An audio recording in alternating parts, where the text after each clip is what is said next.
All right. Okay, thanks everybody. Thanks for being here. And let me just share my screen and we will get started. Uh,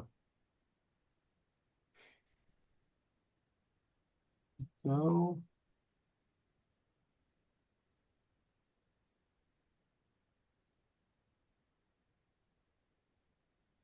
Okay, so can you let me know, do you just see the slide that I'm showing you?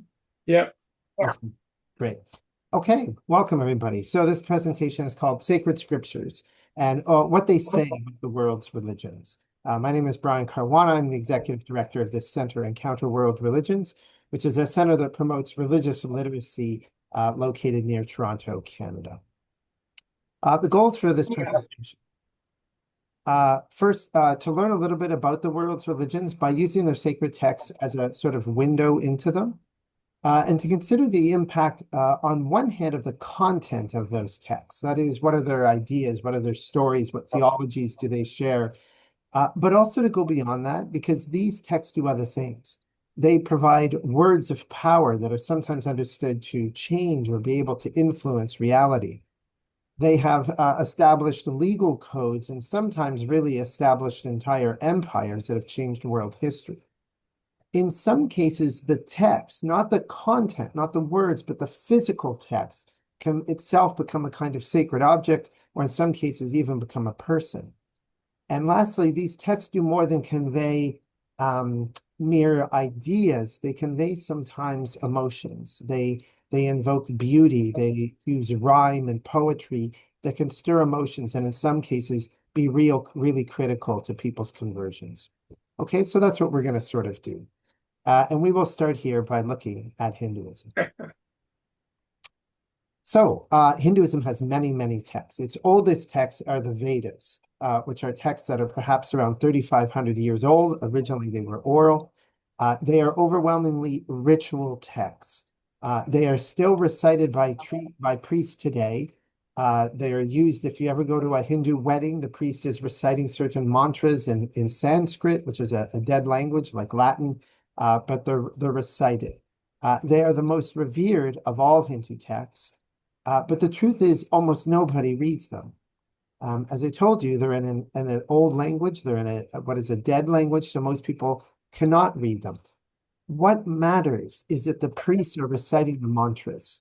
It's not a teaching session that you might have, say, at a synagogue or a church. It's that reciting the mantras creates a kind of sacred power.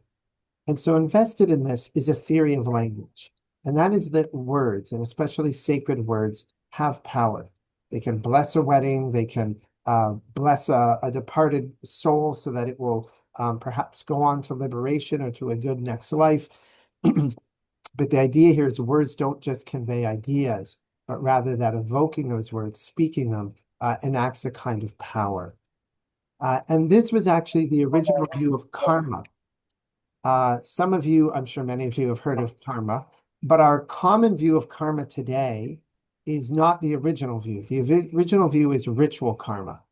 Karma means action. It's kind of cause and effect. And the early Hindu traditions in the Vedas, um, sorry, if there's someone who can mute, we're getting a bit of feedback from time to time. If somebody could mute, if you can mute your microphone. It was the cause and effect of a ritual. If the priest does the ritual correctly, if he utters the mantras and puts things into the fire, that's the cause. The effect was that it would bestow a blessing upon the person. So that was karma, how it was originally understood. Okay, and as I say, you can still see this today. As I mentioned, if you go to Hindu weddings, you will see them being done in this very manner. And no one really listens to the priest very much. They don't understand what he's saying. What matters is that he does the ritual. Hinduism, however, like every religion, changes over time. And as we get into kind of 2,500 years ago, there are some changes in the tradition, and you get new texts that mark these changes. And these texts are called the Upanishads. And the Upanishad is sort of these texts that are written over centuries are the philosophical term. They are written by a new class of religious leader called a Shramana. A Shramana is a wandering mendicant, a striver is what the word means. And like The hippies in the 60s sort of questioned everything that they had been given. These Shramnas question all this ritual being done, uttering mantras, throwing things into the fire. India is undergoing a lot of turmoil at this time, and these folks say, I don't think this is working. And so they carve out new paths. And the Upanishads are people who have found a certain truth and become gurus. And so the Upanishads is filled with these stories and discourses between a father and son or a master and a student. And in so doing, they will introduce new ideas that have now, for most of us, become fundamental to what we understand Hinduism to be. They introduce the idea of Atman and Brahman, which is that the power behind everything is Brahman. It's in the mountains, it's in the river, it's in the sacred cow. But that you are not your body, ultimately. You are a self. You are an Atman. And ultimately, they will say that your Atman itself is Brahman, a key idea in Hinduism today. And they also develop a notion of karma that you are familiar with.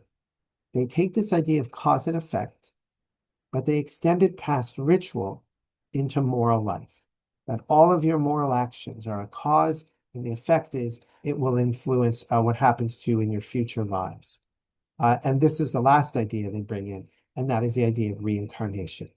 In the Vedas, what happens in the afterlife is not clear. But by the time of the Upanishads, what you have is the notion that this moral karma accumulates in a kind of bank account, and it will determine your next life.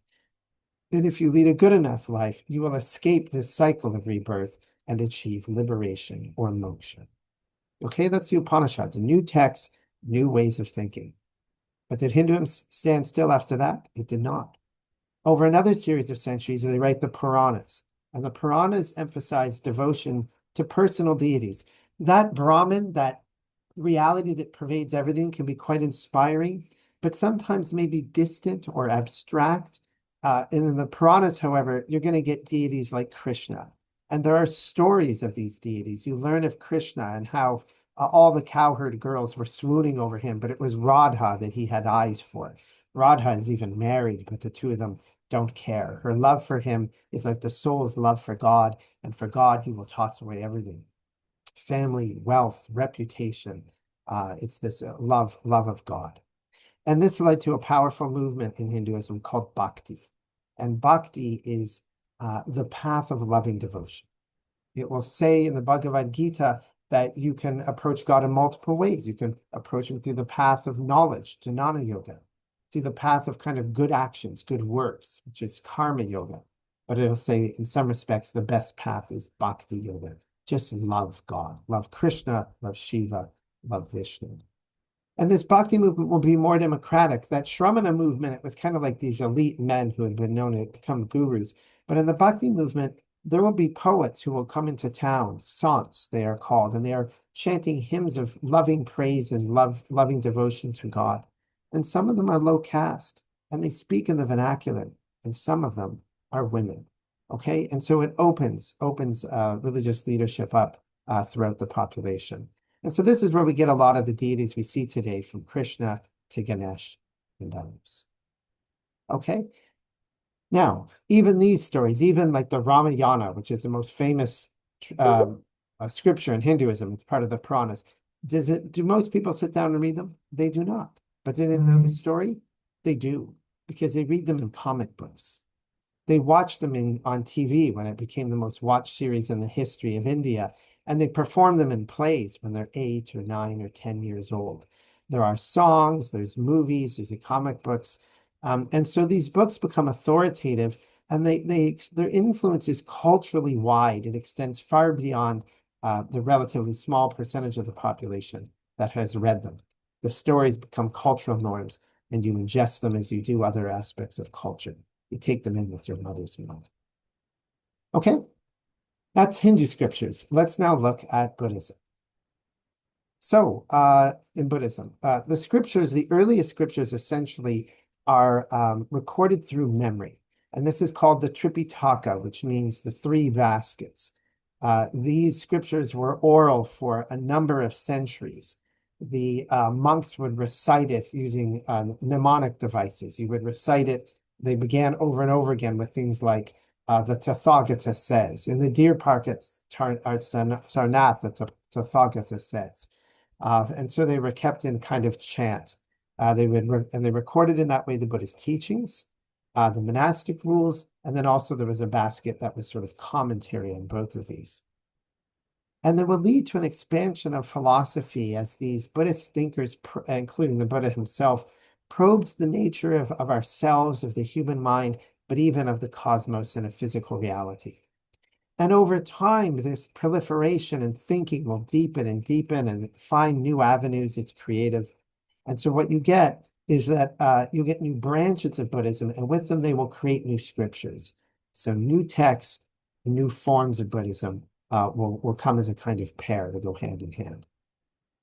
The original teachings of the Buddha are notable for a very practical focus. There was a lot of speculation in India at the time about reincarnation and what happens after your death. And the Buddha does not completely dismiss it, but he thinks there's too much of that. And what he tells people is we need to focus on this world because people are in pain, people are suffering. And his movement is also distinct in India because it is non-theistic. It's not quite true to say that the Buddha was an atheist. He thought there were gods, but that they were subject to karma and rebirth just like every other being. And so they exist just as animals exist, but the animal is not relevant to your salvation, and neither really is the god. You can even become a god, but it's not the ultimate goal. And so there is this kind of effort by him to dismiss people who get too much into metaphysical speculation. And so in the scriptures, he tells the parable of the arrow. There's a man who is shot and he is wounded with the arrow, and you come along to take the arrow out. He says, no, no. Before you take the arrow out, I need to know who shot it. What clan are they from? What village do they hail from? And the wood of this arrow, what tree is that from? And the feathers of the arrow, what bird is that from? And what valley does that bird come from?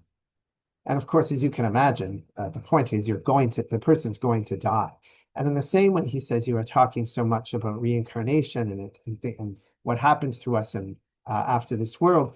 But in the meantime, people are suffering. And so we need to focus on people's suffering.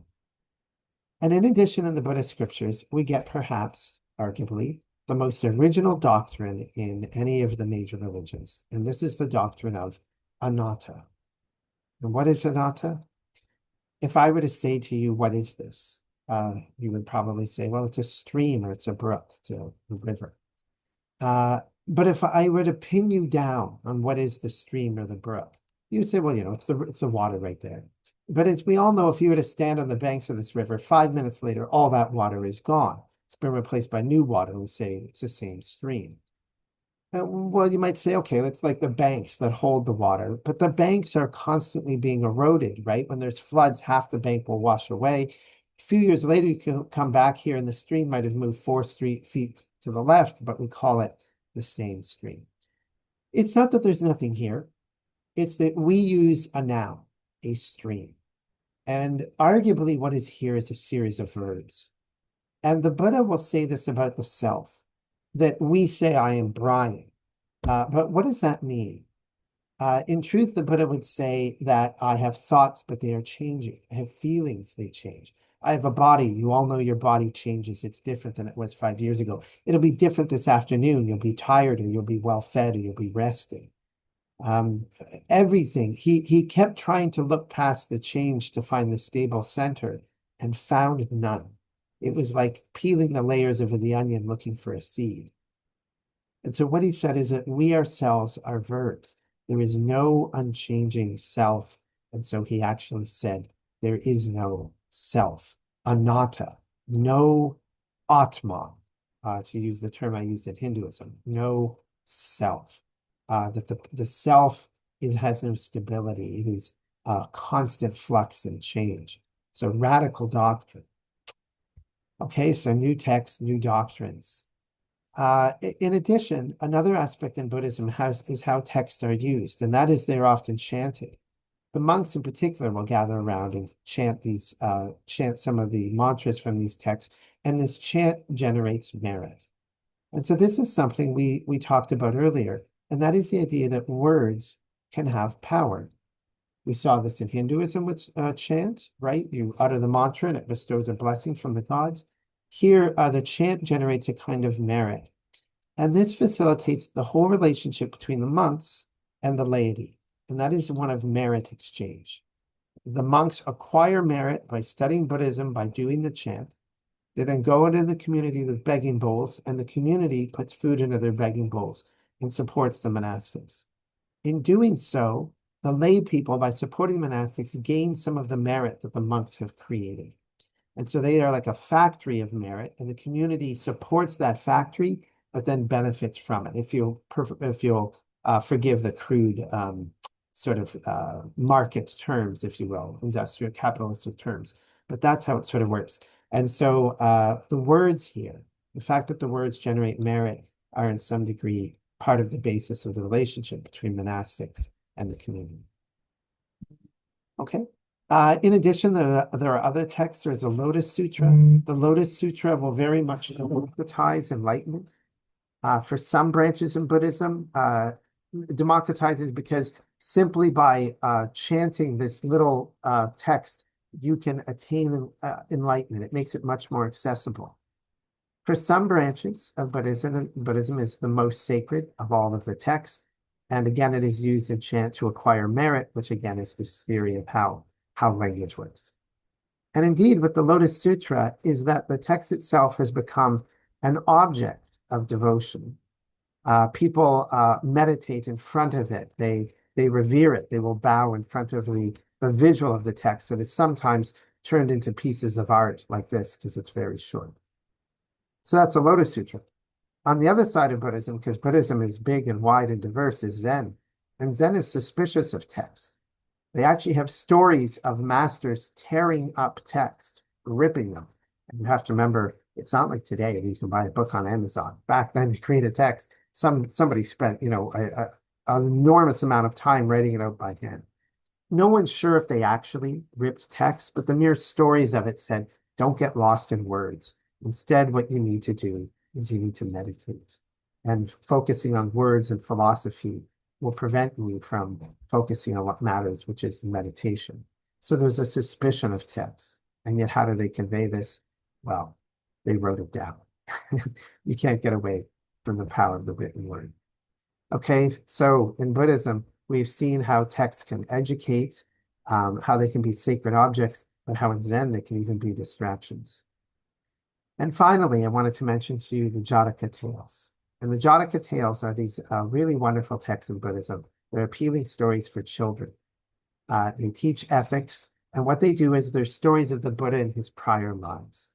When he attains enlightenment, he realizes all of his prior lives.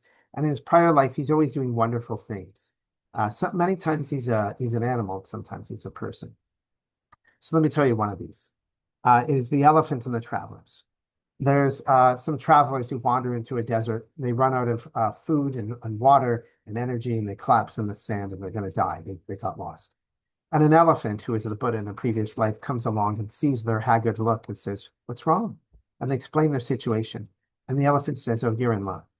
Do you see that cliff over there? I happen to know that if you walk around the base of that cliff, you will discover there the carcass of an elephant. You can eat of its flesh, and it will give you the strength to get out." And they thank him, and they struggle to get up, and they stagger and wander off to the top of the cliff, or to the bottom of the cliff. And as they do, the elephant runs up to the top of the cliff and jumps off. And when they see him, they are aghast. And some of them say, "We can't eat him." And others say they must. And so they eat of his flesh that they might live. One more story from the Jataka tales, and that is the tigress and Mahasattva. In this one, the Buddha is a young man, and he and his friends are wandering around, and they come across a mother tigress who is given birth, but who is malnourished and starving, and she's too weak, and she's going to die. She's lying there in the dirt, and her kittens will die with her. And the Buddha, Mahasattva, says to his friends, "Go back to the village and bring milk, and I'll guard her." But the village is a long ways away, and he knows that they're not going to get back in time. And so what he does is he lays down in front of the tigress so she can eat him. And she doesn't. And so he slits his throat so that he falls right on her with the blood there. And she laps the blood and is saved. Incidentally, when I tell this story to Westerners tend to like this story of the elephant. They don't like this story, because the Western tradition distinguishes between humans and animals. But in Buddhism, in India, with reincarnation, you can become an animal. You may have been an animal.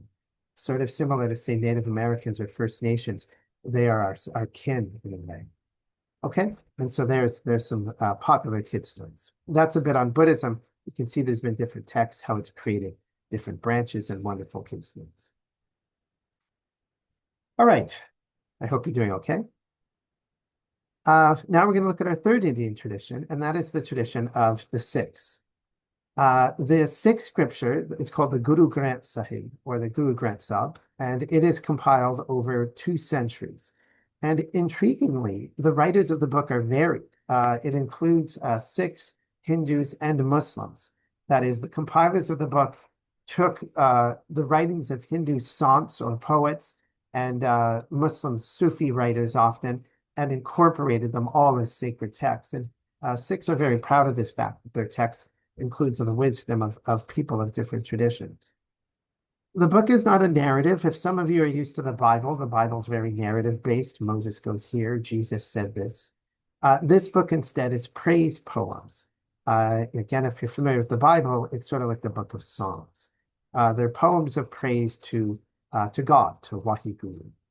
And it is very much influenced by the Bhakti tradition in Hinduism. Just as Christianity comes out of Judaism, the Sikh tradition comes out of India, comes out of Hinduism, and that bhakti, that love of God, was the dominant theme that influenced the founding of the Sikh tradition.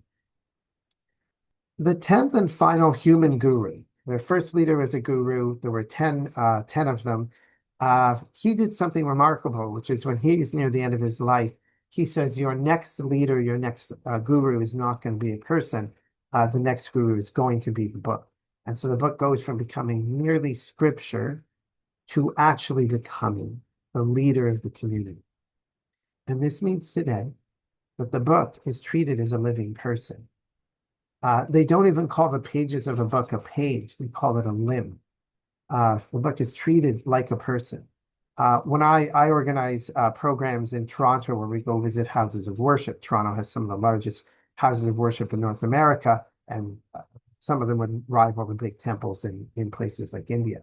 And when you go there, for you and I, if we show up, somebody gives us a little plastic chair to sit in. But if the King of England shows up, he doesn't sit in a plastic chair. He has a throne. And so when you go to the Gurdwara, this is the largest one in North America, here in Toronto, you'll notice that the book is here and it is under a throne. It is under a canopy, just as a royal leader might be. And this here is an attendant, because again, if I need water, I have to get up and go get my water, as I should. But King Charles would not have to. Some attendant would go get his water.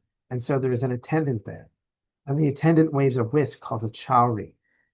This whisk, India is a hot country. And so historically, royalty would have somebody with them with this whisk who would wave it every once in a while to cool them down, to keep the flies away. Today, there's air conditioning, but that whisk is still symbolic of royalty. And so every once in a while, the granthee, the attendant of the grant, will wave the chowri over the book, saying, this is our royalty. And you go into the Gurdwara, and what do? You bow down to the book as you would to royalty. You sit on the ground, and you listen to its hymns being chanted, hymns of praise. This is Simran. This is remembering God, calling God to mind. You sit and listen to this. The book is there, the granthee is there, and here are the people chanting the hymns. And at night, I often take people to the Gurdwara in the evening, because if you go at night, what they do is they take the book and they go to move it. And when they move it, they don't throw it in their backpack. They don't carry it on their side. They carry it like royalty would be carried, like in a palanquin, borne aloft. There's a procession that carries the book. And you know where they carry it at night? They carry it where everybody goes at night. They carry it to bed. This is the bedroom in, again, the largest Gurdwara in North America. Each of these beds has multiple copies of the book. It is a room just for the gurus, because the book is a person, essentially, treated as a person. And as a result, if you go to a Gurdwara, this one's in Delhi, India, the Gurdwara is the home of the guru. Most folks will not have the book at home. If you have it at home, it's a big deal. It needs its own room. The room has to be on the top floor of the house. You can't have meat in the house, and it cannot, anytime it is out of bed, it has to have an attendee. So people have excerpts of the book at home, but the actual book is usually at the Gurdwara, that is the gate, the door to the Guru. You go to the Gurdwara to see your Guru. And so when you enter a Gurdwara, it's a sacred space. And so you're going to cover your head. You will remove your shoes. And vegetarian is the only, they offer food in every Gurdwara, but it's vegetarian. No slaughtered animals in the presence of the Guru. Okay, so we've looked at Hinduism, Buddhism, and the Sikh tradition. Three traditions out of India. Let's geographically move. Let's go to China and some of China's sacred texts. In China, the largest tradition, there are two sort of indigenous traditions. Buddhism, there is sometimes talked about the three schools of China, because there is Buddhism, Confucianism, and Taoism. Now, we've already talked about Buddhism, which was imported from India, but the two sort of indigenous, if you will, religious traditions or spiritual traditions are Confucianism and Taoism. So, Confucianism. And there is a separate question about whether Confucianism is a religion, which I won't talk. If there's questions afterwards, we can talk about that. It's quite argued, and you can make a case both ways. But it's definitely influenced the spirituality of the East Asians, honestly. The original canon in Confucianism comes from the 6th century BCE, and it includes a divination text, the Book of Changes, a Book of Rites, a Book of Odes, which is a collection of poetry, a book of historical documents, and the Spring and Autumn Annals, which is also sort of historical, and the Book of Music, which is actually lost to us. And these scriptures become the basis of the civil service exams in China, starting around approximately 200 BCE. And as a result, what these texts did is they created a merit-based professional class in China for over 2,000 years. You did not ascend into the government because of who you knew or what families you were from. You had to write the civil service exams, and those who scored the best would get government jobs. And so it created a kind of meritocracy, and it meant all of the elites were well steeped in these very texts. And so those who studied and learned would rise. And so what you get in East Asia in general from this is a tremendous emphasis on education to this very day. This is both because you're studying, but also because when you study these texts, you learn the thoughts of Confucius, and Confucius was a big proponent of the value of education.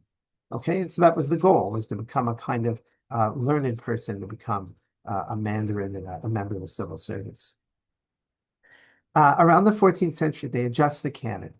They now use the Analects, which are sayings of Confucius, and then they use a number of other texts. And this became the basis of the civil service exam for the next several hundred years. And it was memorized by all schoolboys. And so schoolboys all, know the Analects for centuries and centuries, like the back of their hand. Note that these texts were understood, however, to not be revelations from God, but to have been the wisdom of human beings. And so the Analect starts off, and it starts off, the master said. This is where you get people in the West saying Confucius says. Is it not a pleasure to learn, and when it is timely to practice what you have learned? There we start with education notes. Is it not a joy to have friends coming from afar? Is it not gentlemanly not to become resentful if no one takes notice of your learning? And all people in East Asia and China know these phrases. If someone comes to your house, you might say, is it not a joy to have friends coming from afar? Right? The scriptures have become the way people just frame their life through the aphorisms of everyday life.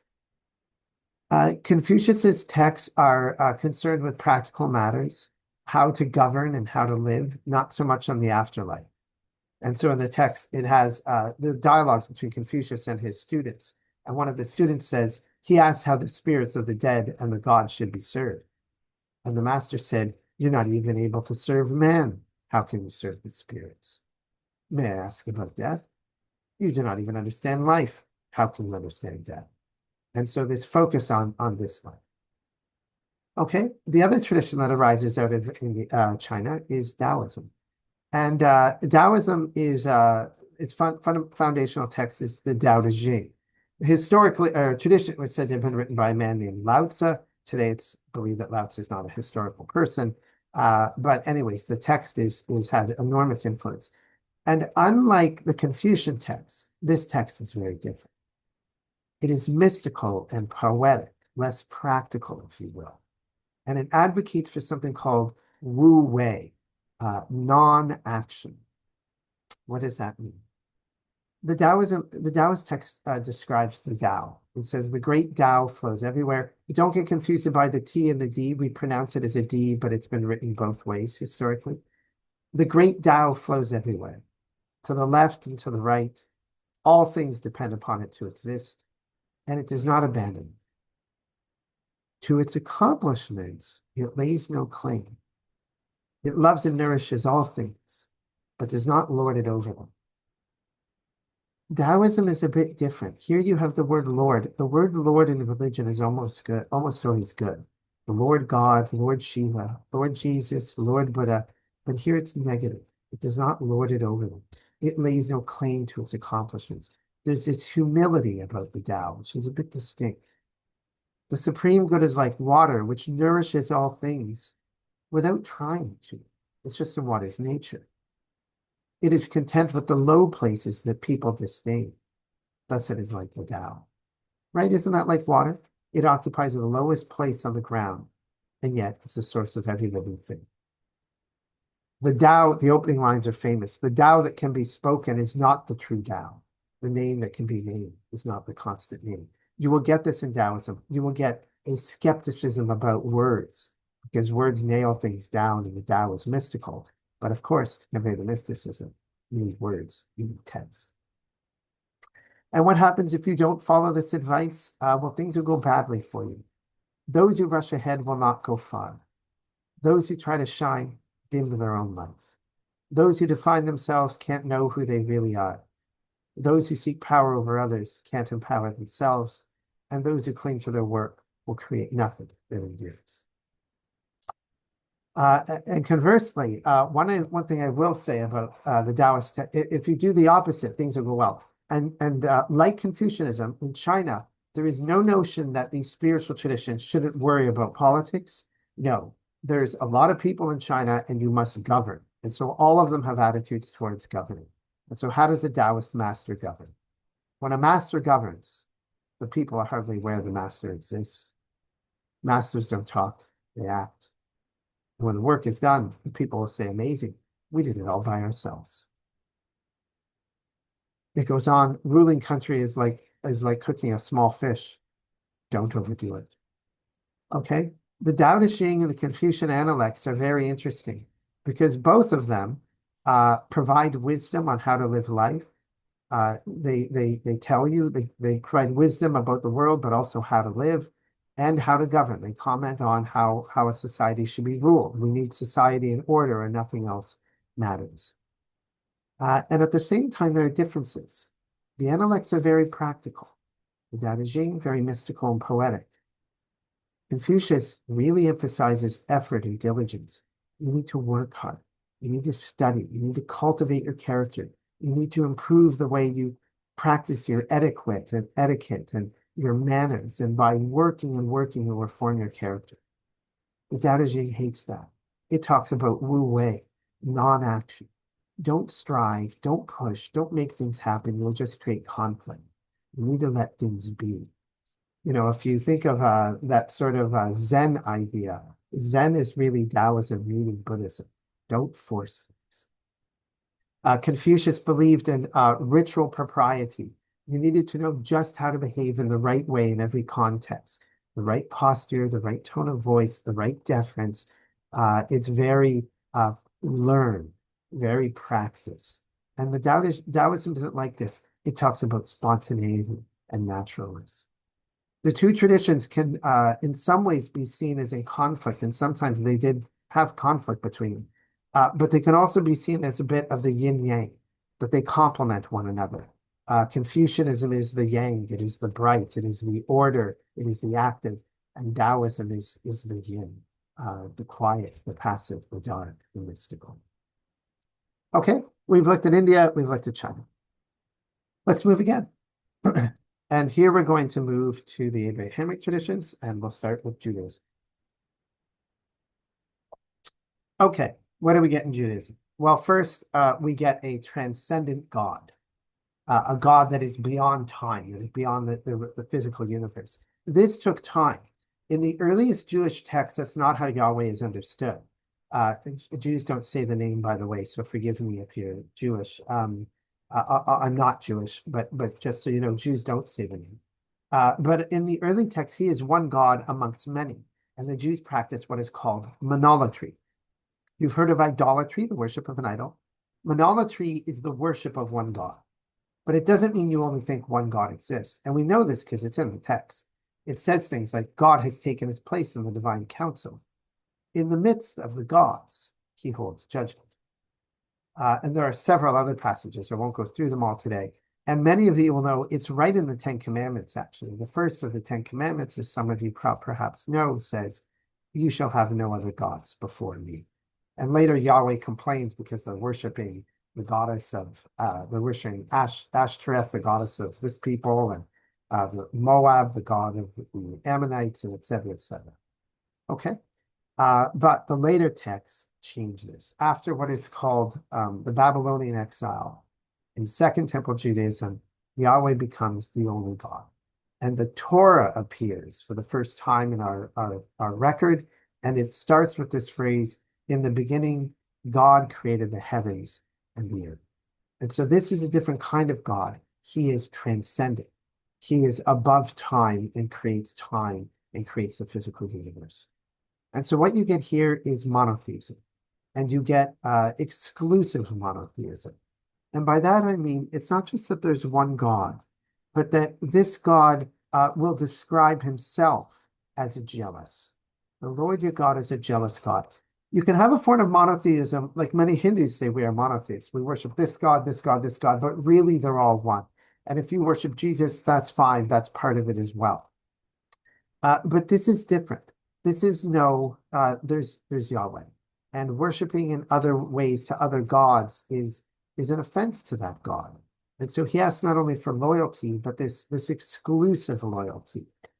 You might think of it as the difference of your social relations. You have lots of friends versus a marriage where there's an aspect of jealousy, if you will. And as a result, the Jewish texts will evolve to fight syncretism. That is, no blending with other traditions and things of this nature. And the other thing these texts do is they sacralize time. If you think of the Greco-Roman gods, think of the Greek gods, think of Apollo, Zeus, and Aphrodite. They're acting seemingly in the realm of the gods, what one writer called primordial time. But the Jewish God is not like this. He is a God of history. The book starts in the beginning. God created heavens and earth, heaven and earth. As you follow through the book, it is human history. There's Abraham and there's Moses, and you're watching history unfold. And so God, it is a God of history. It sacralizes time. Time is the unfolding of the divine plan. We don't have God acting in some other realm with other divine beings. It is the action here in human history. And the other thing about the Jewish God is he is intensely interested in humans, sometimes particularly the Jews, but sometimes humans more generally. The Greek gods, again, were not like that. Apollo doesn't really care what humans are doing. Sometimes the Greek gods fall in love with a particular human, or they like this particular human, but for the most part, they don't really care about human beings. And you will find that this is often common in many traditions historically, that the gods are they're very powerful, and we're mere mortals. Sometimes we're not that important to them.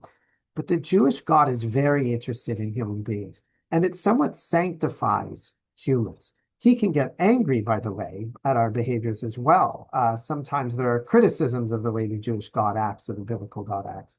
But what you can't say is that he doesn't care. Matters like sexuality can matter to him a lot, and all sorts of things. And so it somewhat sanctifies humans. And indeed, what you get in Judaism is this idea that we lowly humans are made in God's image. The art is actually Christian art, that it's from the Jewish scriptures, that we are in the image of God. And the other thing we get in Judaism that is very noticeable is the prophetic voice, is these prophets who come along and tell off kings like Nathan condemning David. And so what you get is this willingness to speak truth to power. And that will become part of the Jewish tradition and something it bequeaths to its other religions that will grow out of it is this idea of the prophetic voice. And early Judaism was really a temple religion. If you go back to, say, the time of Solomon and centuries after that, the worship is that there is fire ritual, similar to what we saw in Hinduism. The priest utters mantras, the people just watch the priest do it. He puts things into the fire. It's a blessing. You don't go into this building and pray. It's a sanctified space. You watch the ritual outside, the fire ritual. There are texts, but there is no Torah, again, until about the Babylonian captivity. Around 2,500 years ago, the temple was destroyed. And with the temple destroyed, these people who are in captivity and exile need to find new ways to show devotion to God because we can't do the temple sacrifices. And they will compile the Torah. And when they come back, they will rebuild the temple eventually. But now they have this text. And the Torah is an amazing document. It democratizes religion. At the temple, again, you were kind of passive. You watch the priests utter the mantras and put things into the fire and do the ritual that will bless you and help the crops in your field to grow. But with the Torah, it creates new access to God because a commoner could read his word. And ordinary people did, with a caveat. It was accessible to men. Women were prevented from reading it. But there is a democratizing to a significant degree. And it created new elites, chosen on merit rather than lineage, people who understood the text very well. And so the temple priests, you needed to be of the right lineage.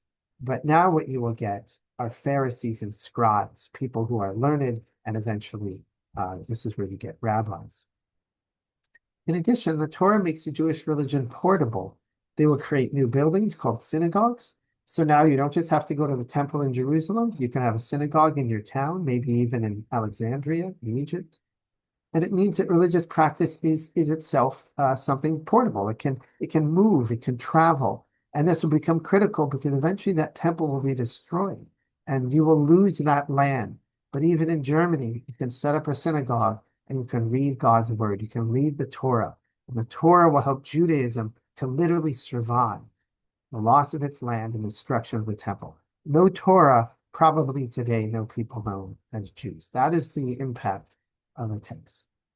And in addition, the Torah will make study holy, that it will become a sacred act to study. If you go to Shabbat to this very day, there's a passage where it says, and I don't have this exact, but it says something like, comfort the widow and the orphan, celebrate with the bride and groom, look after the marginalized. And then it says, and the study of Torah rivals them all. And in some cases, I've heard it said the study of Torah leads to them all. Study is now a devotional act. And as a result, Jews become a people of the book, a people who study the book. And it leads to this tradition of debate and commentary. Christians, if they do Bible study, they might read their Bible alone. In Judaism, traditionally, you can read it in study groups as well. But in Judaism, traditionally, you read it in pairs. And you don't just read the book, you read all of the commentary. There are centuries of commentary. And this is compiled into what is called the Talmud. And the Talmud is all of this wonderful commentary. You don't just read a text, you read the debate of how to interpret it. And it doesn't solve itself often. It leaves you with several competing opinions. And that idea of open-ended debate is really central to Judaism.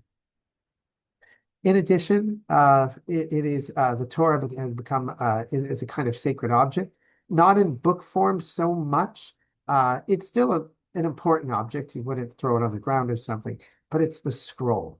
The scroll during Shabbat, the ark is opened and we all stand and it is brought out and it is carried around and we all turn. And when it comes, so that our back isn't towards it, and when it comes down the aisle, you can reach out with your prayer shawl or your book and touch the Torah. It is the whole heart of the of the Shabbat service. And little pieces of the Torah, a little parchment is put in something like called a mezuzah. Why? Because God tells you, write these words, put them on the doorposts of your home. And so people do that. Remember the Lord your God in your comings and in your goings. And so as people go in around, we touch it or kiss it.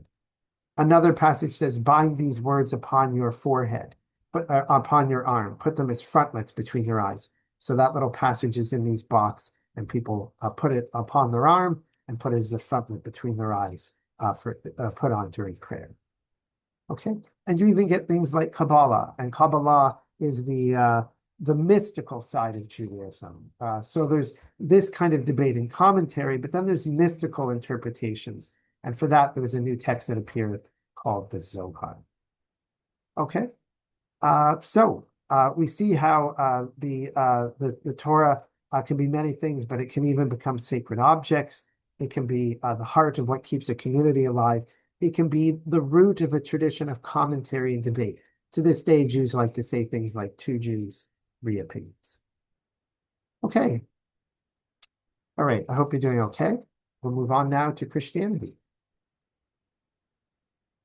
So Christianity is something quite unusual, which is it adopts another tradition, scripture. It takes in the Jewish Bible, the Jewish Tanakh, and it continues the motif of a God of history. The origin of history story, God creating history, is now paired with a dramatic end time story. So the book literally goes from the start of end to history, ending with the apocalypse that is the book of Revelation. And so you get this very graphic sort of apocalypse ending it all. And this idea of the sacredness of history is that Christianity will make all of history really pivot on one event, and that is the life, and in particular, the death and resurrection of Yeshua of Nazareth, Jesus of Nazareth. And it also, therefore, continues the motif that we saw in Judaism of a God who cares. He cares so much for you that his only son comes and dies for you. Again, not like Zeus, not like Isis. This is a God who dies for you, for ordinary little you. And the other thing in Christianity is this tremendous reversal of hierarchies. We saw in the Jewish scriptures that there is this calling truth to power, this willing to condemn, kings who are acting badly. So there's a root of it there, but it's going to go further here. Jesus will say seemingly crazy things. The last shall be first, and the first shall be last. This is not how people talked in the ancient world. Blessed are the poor. Nobody ever thought, blessed are the poor. Blessed are the rich. Blessed are those who are forth. Blessed are the poor. He's promising an overturning of the ways of the world. And you can see it in these scriptures in Luke's gospel, in the very birth scene. What is the birth scene? Today, we see this, it's always done like this. The lighting is very nice and the hay is soft and sometimes there are these animals that look so docile, can look like a petting zoo, right? We are not, most of us today, we don't live on farms. And so going to the farm is like a neat little thing to do. But for the people of Luke's time, the point is that the kid is born in a dirty, stinking, unhygienic barn. And why does this happen? It happens because that emperor in Rome who you hate called a census. You also hate a census. Censuses are used to tax you and to recruit young men into the army. So because of that brute, this baby is born like this. But his very birth scene is drawing a contrast with the emperor in Rome to this new emperor. And who comes to this birth in Luke's gospel? Shepherds, not wise men, actually. The visuals today combine two stories, a different gospel, but lowly shepherds. This is a God of the poor, a God of the marginalized. And that theme continues throughout Luke's gospel. In Matthew's gospel, Jesus says, blessed are the poor in spirit. In Luke's, Jesus says, blessed are the poor. Woe to you who are rich. Right? So there's this reversal of hierarchies, and it's there in the very birth scene. This is how a great king is born in a dirty, stinking barn with lowly shepherds. We're paragraphs into the story, and Luke has reversed the hierarchy. So it's there at his birth, but it's also there at his death. How does he die? He dies naked on a tree. He dies humiliated, broken, It is a sign of Rome's complete and utter crushing of him. And yet somehow this sign of absolute torture and defeat will in Christianity become the sign of the ultimate victory, because in Christian belief, he survives death. He is resurrected. And Christians will walk around carrying this symbol of Roman torture around their neck because of what it symbolizes, the overcoming of death itself. There is a reversal and overturning. What is defeat is victory. What is marginal is central. And Christianity, unlike to a degree that is unusual in religious history, will have a universalism about it. Judaism has rules for Jews, but Christianity will be make more universal claims. And there's two sides to this. There's an inclusive side to it. Indeed, some would argue it's the basis for modern human rights. There's a great book called Dominion by a guy named Tom Holland, Oxford historian. He has a wonderful podcast called The Rest is History with another Oxford historian, who wrote this book, Dominion, talks about how much he thinks we don't understand how globally, how the language of Jesus in the New Testament has changed our view of the marginalized and the oppressed, right? And Paul says things like, there is neither Jew nor Greek, neither bond nor free, neither male nor female. We are all one in Christ Jesus. So there's a universal inclusive language here. At the same time, the universal claims have a shadow side, and that is imperialism, right? There's a language that all other religions may offend this God that is still jealous, because you still have those scriptures there. If somebody worships in a different way, in a different God, traditionally, sometimes Christians today accept it as well. They're worshiping God in their own way. But there was resources in the scripture to understand it as, no, this is offensive to God, right? And so what you get here is a proselytory zeal that I believe was previously unknown. The way that Christianity says it is, in Matthew's gospel, Jesus ascends into the clouds at the end and says, go proclaim this to all the nations. And Christians feel this pressure that we must convert everybody. And I don't think it was unusual in the Greco-Roman world. This zeal to go convert everybody was not a norm. It's really not a norm in religious history, but Christianity is kind of groundbreaking on this. Islam will come later and pick it up as well, but it's new, and it's because of this universal claim, this jealous God. These other religions are wrong. They're offensive to God. We must convert. We must win them over. And so this is the passage I mentioned. Jesus ascending into the clouds says, go and make disciples of all nations, baptize them in the name of the Father, the Son, and the Holy Spirit, and teach them to obey everything I have commanded you. Okay, now, Christian has these scriptures for a long time, but Martin Luther launches the Protestant Reformation around 500 years ago, and will have an enormous impact on Christianity and really in the modern world. And what he does is he questions clerical authorities. He questions the church hierarchy, the priest, the pope, and in so doing, he boosts the value of the individual person who commit, the individual believer. He will say, he doesn't try to replace the Pope with himself. He says there is a standard above the Pope, a standard for weighing me, a standard for weighing the Pope. And what is it? It's the scriptures. We're going to use the book. And as scholars have pointed out, this is a big boost in the West to what is constitutionalism. What is constitutionalism? It is the idea that a text is higher than the highest authority in the land.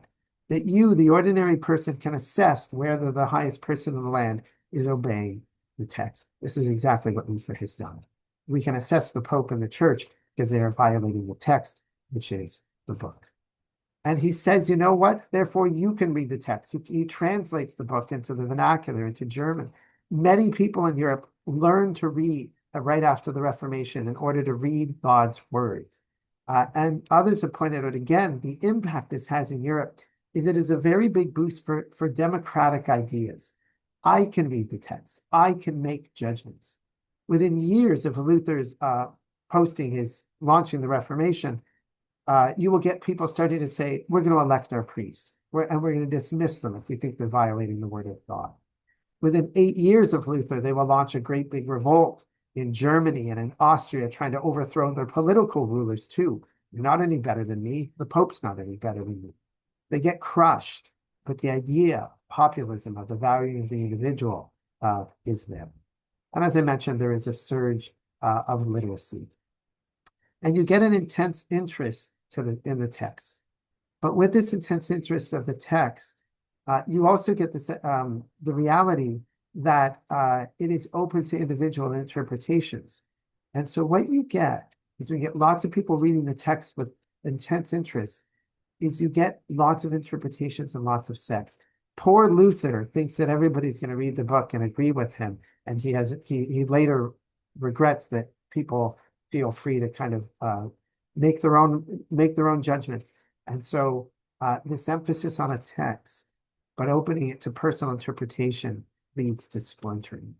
And so here we have seen how a text can launch a movement, but also how it can splinter. Okay, let's move on to Islam. All right, Islam. Here, the book is God's speech. The word Quran means recitation, the recitations. And therefore, the true Quran is only in Arabic. If you get an English book, it'll say a translation of the meaning of the Quran, right? The Arabic is God's speech, it's God's words. But the English words were chosen by some bloke, like me, for example, or a woman. They're my words, right? So you can get the gist, you can get the meaning, but it's not the Quran. The speech of God is only in Arabic. And so Muslims around the world will learn some Arabic as Catholics used to know some Latin.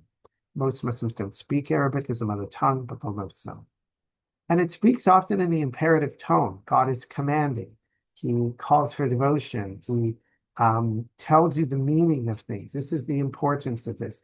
It's not stories or narratives. He actually refers to Bible stories, but says, as we showed with our servant Musa or Moses, da da da da da. But it doesn't tell you the story. It doesn't tell you the story of Moses. It tells you what the takeaways for it is. And importantly, it establishes law. The Sharia is built on multiple sources, but the most authoritative source is, what does the Quran say? And key to the Quran is its beauty. Much of the book is wonderful poetry. It's the opening surah of Fatiha, the opening has this wonderful rhyming. I don't speak Arabic, so if you do, I apologize because I'm going to butcher this very badly. But just I actually want you to hear the rhyme, right? So it goes something like this. Bismillah al-Rahman al-Rahim.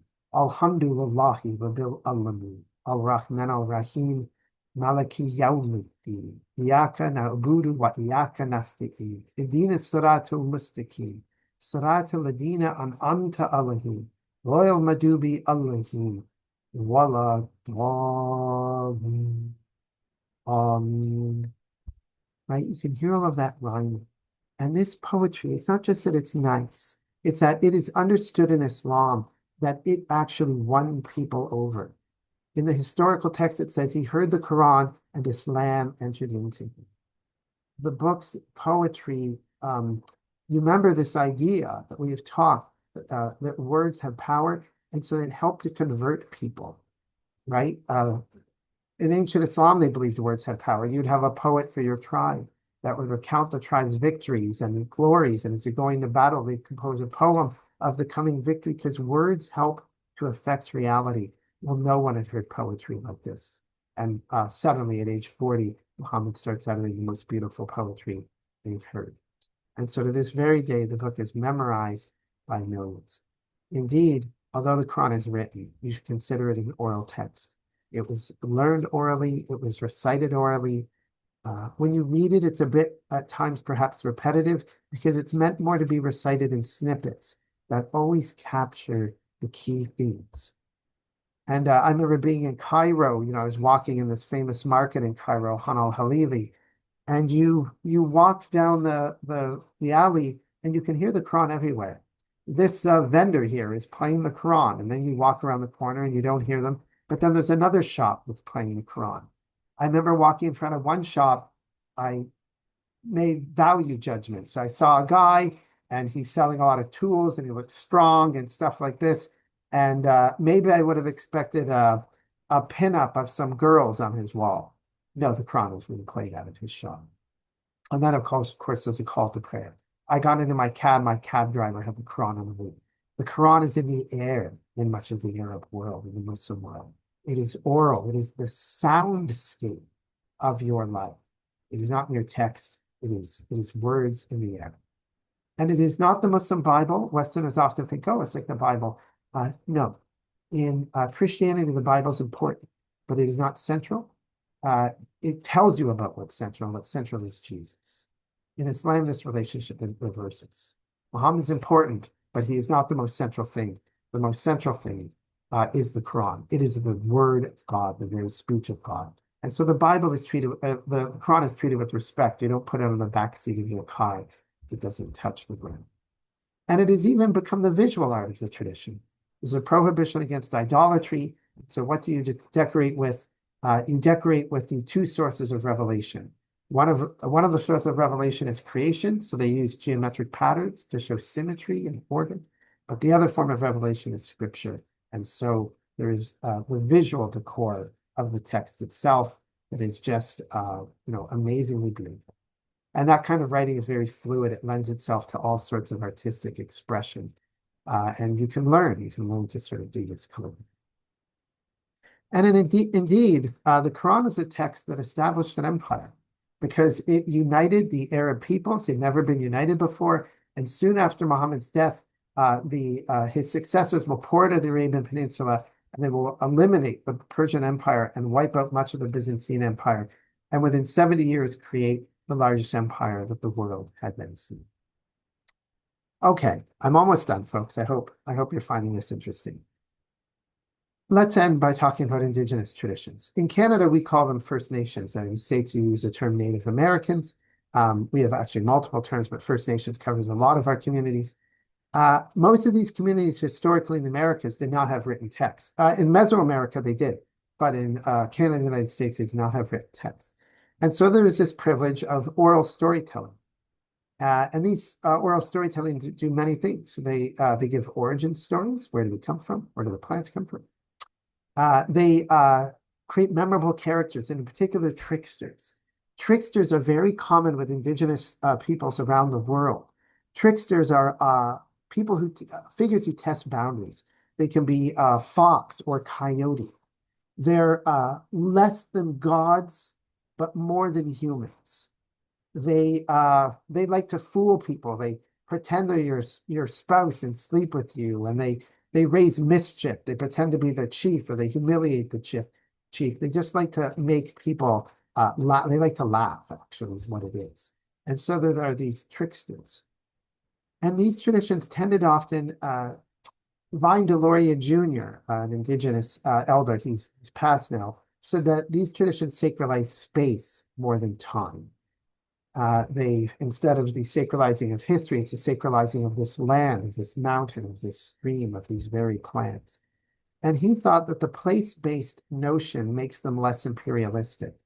They're the spiritual tradition for this land. We don't need people across the world to honor the traditions of this land. It's the tradition for this particular place. And the other thing about being oral makes these traditions very flexible.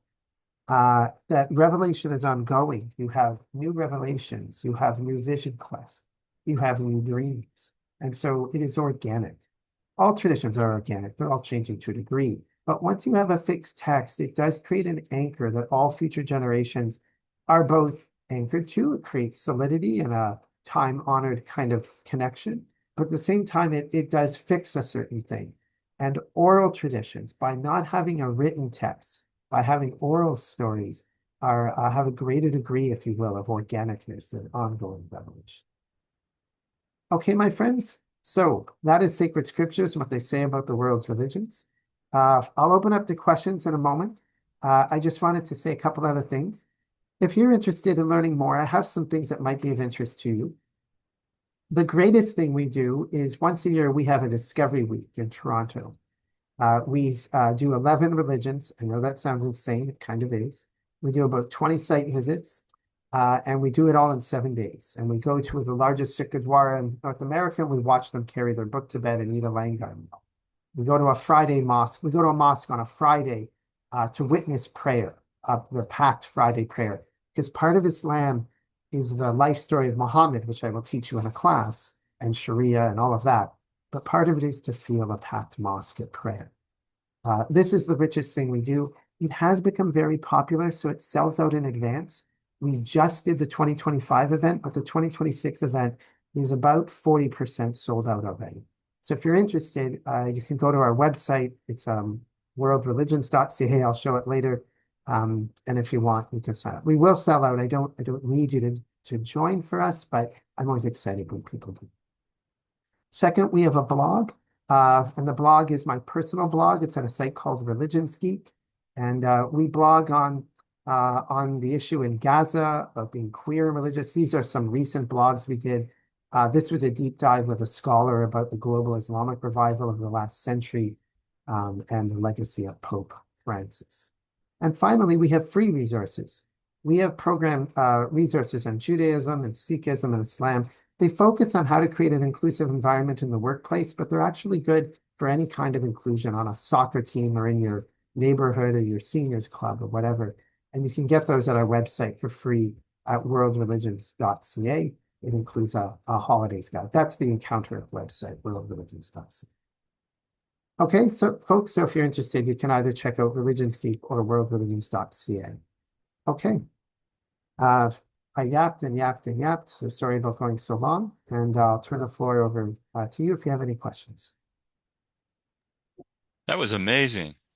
Do you teach that's like university level stuff? Do you teach that at I, university? I have taught at the University of Toronto. Uh-huh.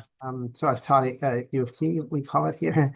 Yeah, I've taught courses at U of T, but I mostly teach through this center I run.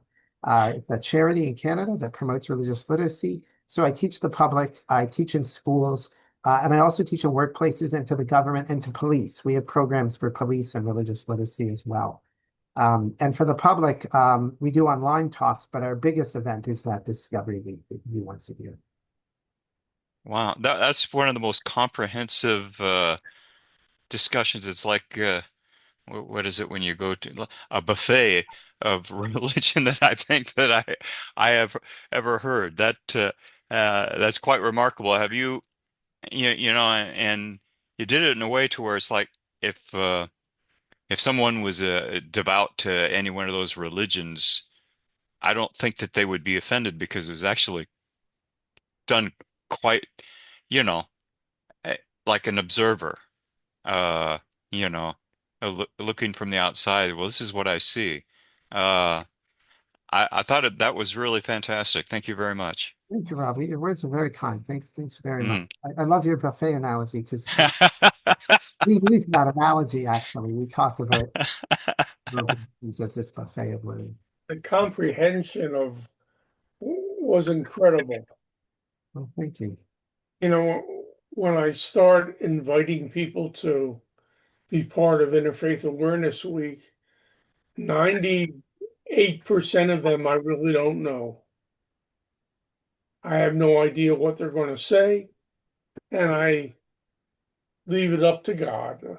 I said, if they got something good, let them present it. If they want to present something that isn't as good, it's not my choice. This was wonderful. Uh, I've taught college comparative religions for many years and never got into the depth that you have done here. And I congratulate you on what you've done. Yeah, thank you. Thanks very much. Yeah, I feel very lucky to operate the center and had a chance to visit and explore these communities for 25 years, and it's just endlessly interesting. So I'm always thrilled to be able to share it with others. Yeah, thank you for the opportunity, Steve. Was so excellent. I'm taking notes and I know much of it, but not all of it, obviously. And your in-depth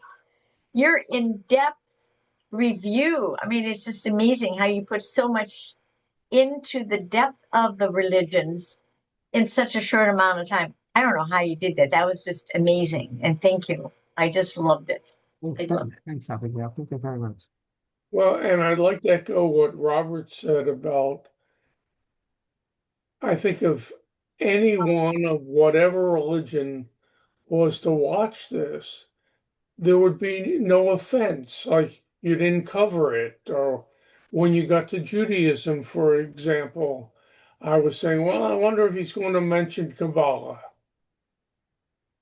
Or, and you did, and you covered each and every one. So I do have one question. Yeah. Is there something about religion that you feel you have not had the opportunity to cover yet? Oh yeah, so many things. How much time do we have? Yeah, I always have this list of things I want to get to, and the list never it never runs out. And there's some things that have been on that list for like 7 years, and I still haven't gotten to it. I want to learn more in particular about some of the African religions. Mm. A lot of my efforts have been driven, my center is called Encounter because we sort of think that you learn with your body as well as your mind. And so we like to pair the educational content with going into spaces and witnessing ritual and meeting and having meals and stuff. So a lot of what I've done has been driven by the kind of places I can visit in the Toronto area. So you can't, I've not been able to find, there is in particular, I'm interested in the Orisha traditions. But I've not found a really good visit in the Toronto area. So that's just one. As well, like when it comes to Christian sects, like I have individual classes on, say, Mormonism and on Pentecostalism and on evangelicals, but I've not gotten around to doing a class on Jehovah's Witnesses or something like that. Yeah, so as I think you all know, you can study one religion for your whole life and feel like, there's so much more. How do you, if you're a Jew, how do you ever feel like, oh, I've got the entire Talmud down? So when you're studying many religions, then it's mostly a joy. You're never gonna run out of stuff to do, but at times you're like, oh my gosh, I've been doing this for 20 years and there's something I didn't know until this morning. Wow. Wonderful. Y- Just wonderful. this is kind of a personal question, but where does that put you? I mean, of all everything that you studied and stuff, if you don't mind, what is your personal experience here? Yeah, no, it's fine. It's a fine question. I mean, a bit of an oddball. I don't belong to any of the traditions, um, but they all have impacted me or influenced me. Hmm. I had this weird thing after COVID, for example, where, we were locked down for a long time. And I remember the first time I went back to the Hindu temples that I've been visiting for decades in the Sikh Gurdwara. Um, and there was this sense of nostalgia, right? Like when I walk into those places, I've been there so many times that there is this feeling of coming home again. But um, not the same way, I think, if I were to go every week. There's this funny thing that if I go to one place only, and I don't intend this, it's not intentional, I start noticing some of the things that I miss from the other traditions. Does that make sense? Like, oh yeah, Hmm. we're very good at this, but on this topic, this other community has something that you could learn from or whatever. Um, and I don't mean to do that, but it happens without me intent. Whereas the way I am going from visit to visit is, when I'm at the Hindu temple, I appreciate the cornucopia of Hinduism, Hmm. the yes and. There is no yes, no in Hinduism. It's yes and.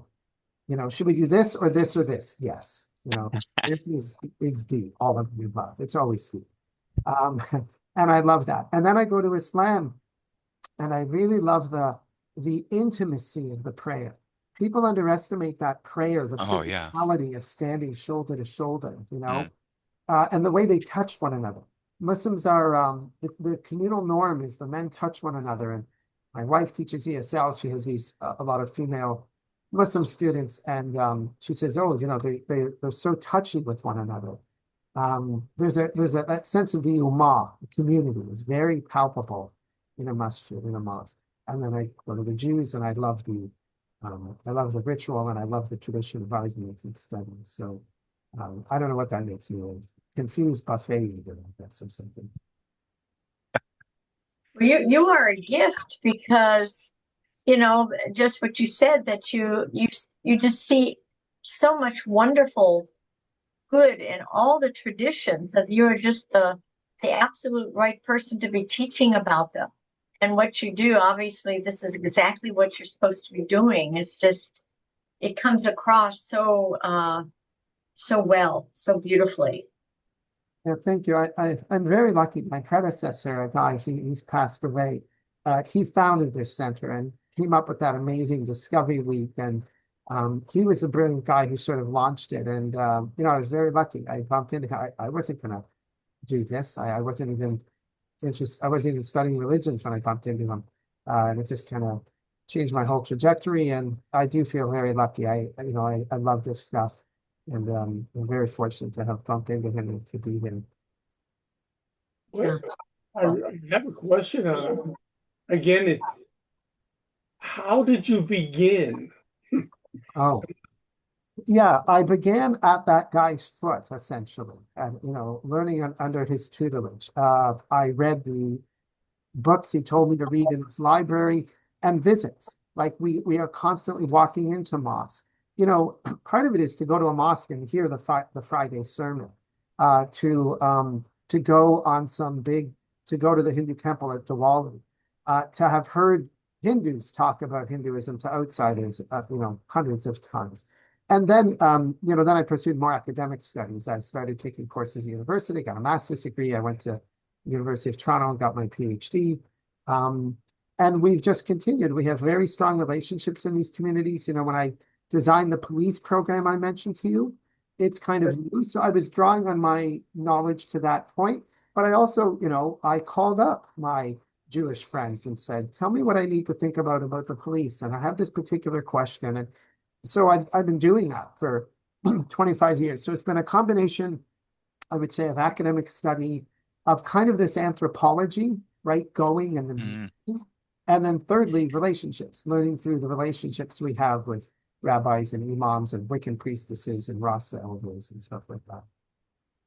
Beautiful. Thank you. Oh, thank you. Thanks. I hope you come back next year and talk about some of the other traditions, like you said, the Wiccan and the pagan, and maybe you'll dive into the African and just the other ones that people don't hear about all the time.